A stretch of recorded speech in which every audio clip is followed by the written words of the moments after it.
Howdy Doody, I'm JR Central. Welcome to JRC Basketball, and today we are welcoming you to the Clippers opening day, Thursday, October 21st of 2021. We're facing the Golden State Warriors. This is not a preview. This is a preview to the opening day for the whole entire season. We're going to be going over the injuries that we're dealing with right now currently, also the new guys that showed up, as well as two different predictions. Super quick, super short. Just wanted to welcome you basically to, I don't know where I'm going to put this. I think it's just going to be under no playlist, just a welcome. And we're going to be doing a couple things throughout this season that I want to go over as well. We'll start with the content that we're going to present, okay?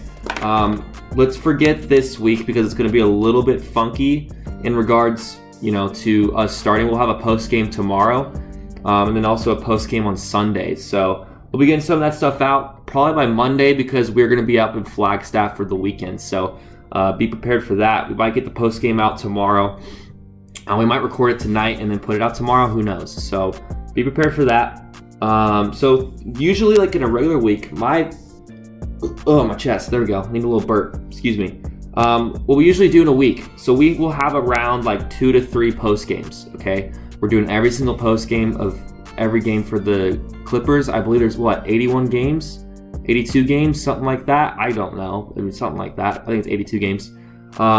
We'll also go over the injury report weekly in regards to the Clippers. If there isn't that many injuries, we'll go over teams we're facing, the injuries that they're dealing with, and also we're going to be just going over stuff at the NBA as well if there's not enough content. So if there's no injuries, we're still having a video, but it's great. We don't want to see injuries. We'll also have 5 players to watch throughout the week. I'm also doing this with the NFL, and I really enjoy it. Just 5 players around the league to watch that are doing very well. And that will be coming out. The first one will be coming out next Wednesday, the 27th. So we'll have plenty of basketball by then to determine who the first 5 we should watch. Hopefully it's some Clippers players as well. And then if we get a third video out somehow, based on if the Clippers aren't playing that much in the week, we will be doing a Clippers analysis, basically going over like the news that's happening, the depth chart, and also just keys, to success, things that we need to improve on, yada, yada, yada. So, I think that's really it for the content that's coming out this season. We might change it up if things aren't looking good, if I need to spice up the content a little bit, if things get a little bit more boring, who cares? But let's go over the injuries right now. We have 5 injuries that we need to worry about. One of them is from personal reasons, so it's not considered an injury. Another one is illness, but we'll go over it anyway. So the first one is Kawhi Leonard, obviously. This is our main guy, the guy that we are basically spending the most money on. So he is going to be injured for 2/3 of the year at least. Kawhi Leonard with a torn ACL from last year. He had surgery on my birthday, so that might be something, on July 13th. He's ahead of schedule right now for recovery, so that means he might come back this season, which is great. He was already doing some jump shots, getting some reps in during practice, which is incredible, so good for him.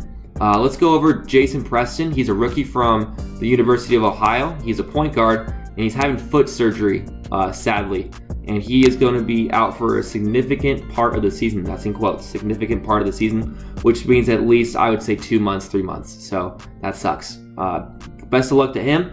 Hopefully he comes back and he can get some reps. I have no idea how he is, but he might be a future contender in regards to playing for, the point guard position later on, like let's say 4 or 5 years from now. So hopefully Jason Preston is all right. Serge Ibaka still dealing with his back from last year. He hasn't seen any contact yet in practice.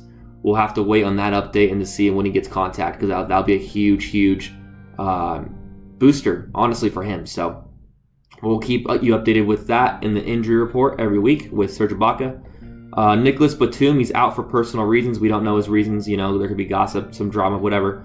We're not going to talk about that. Hopefully he comes back soon, so we can come and play at least in the second game of the season, because he's out for opening day. So we'll see what happens. He's a potential starter as well. So Keon Johnson's your last guy. He's out with illness. That's kind of it. That's all they got. I don't even think it's COVID. I think it's just like some sort of symptoms. It could be a fever, could be a flu. I have no idea, but he's dealing with that, so he'll be out. I would expect at least a week. It could be 2 days, 3 days. It could be less than that. So we'll have to wait for that. We'll be knowing by the next injury report. the new guys are going to be, well, Eric Bledsoe. He came from the Pelicans. He's going to be playing. He's going to be starting against the Warriors tonight. Very exciting. And then Justice Winslow, he is going to be, I guess, like a third string. He might be considered second string based on depth with injuries. So we'll see him come in for bench play. But I think you'll see more of like Terrence Mann and Luke Kennard over him. And then maybe even like Nicholas Batum and Marcus Morris, depending on who starts, who is benched when Batum comes back. I think Winslow is below all those guys, but he is still like considered an 8th, 7th man on the roster, and that's very good. Very excited for that.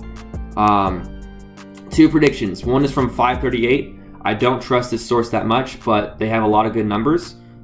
They projected the Clippers to go 48-34 and place 5th, which, that's basically where I had them. I'm going to double check that though. I believe I had them very close to that number.